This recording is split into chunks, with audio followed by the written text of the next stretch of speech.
దేశంలో ప్రస్తుతం సైబర్ నేరాలు విపరీతంగా పెరిగిపోతున్నాయి. సైబర్ నేరగాళ్లు ఎప్పటికప్పుడు కొత్త రకం మోసాలకు తెరలేపుతూ అమాయకుల నుంచి కోట్ల రూపాయలు కొల్లగొడుతున్నారు. కేటుగాళ్లను అడ్డుకునేందుకు సైబర్ క్రైమ్ పోలీసులు ఎన్ని చర్యలు తీసుకుంటున్నా వీరిలో మాత్రం ఎలాంటి మార్పులు రావడం లేదు. తాజాగా మరో కొత్త తరహా మోసం వెలుగులోకి రావడంతో అప్రమత్తంగా ఉండాలని పోలీసులు సూచిస్తున్నారు.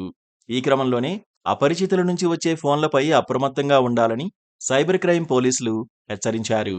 విదేశీ నంబర్లతో వచ్చే కాల్స్కి స్పందించి వారు చెప్పినట్లు చేస్తే క్రిమినల్ కేసులో ఇరుక్కునే అవకాశం ఉందని తెలిపారు. సైబర్ నేరగాళ్ల ట్రాప్లో పడకుండా ఉండేందుకు కీలక సూచనలు చేశారు.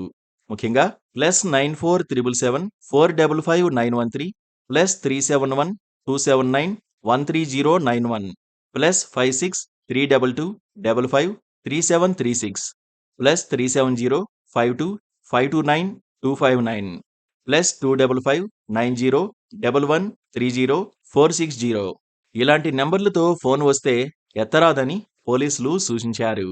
ప్రధానంగా +371 +375 +381 +563 +370 +255 వంటి కోడ్లతో మొదలయ్యే నెంబర్తో రింగ్ చేసి ఫోన్ ఎత్తిన తర్వాత హ్యాక్ చేస్తారని సైబర్ క్రైమ్ పోలీసులు తెలిపారు. తిరిగి వాళ్లకు ఫోన్ చేస్తే మన ఫోన్లోని కాంటాక్ట్ జాబితాతో పాటు బ్యాంక్, క్రెడిట్ కార్డ్, ఇతర వివరాలు 3 సెకన్లలో కాపీ చేసుకునే ప్రమాదం ఉందని పేర్కొన్నారు. ఈ నెంబర్లు లాత్వియా, బెలారస్, సెర్బియా, లోవా, లిథువేనియా, టాంజానియా దేశాల కోడ్లని సూచిస్తున్నాయని వెల్లడించారు. ముఖ్యంగా అపరిచిత వ్యక్తులు ఫోన్ చేసి #90 లేదా #09 నంబర్లను నొక్కాలని వారు సూచిస్తే ఆ ప్రయత్నం చేయవద్దని హెచ్చరించారు.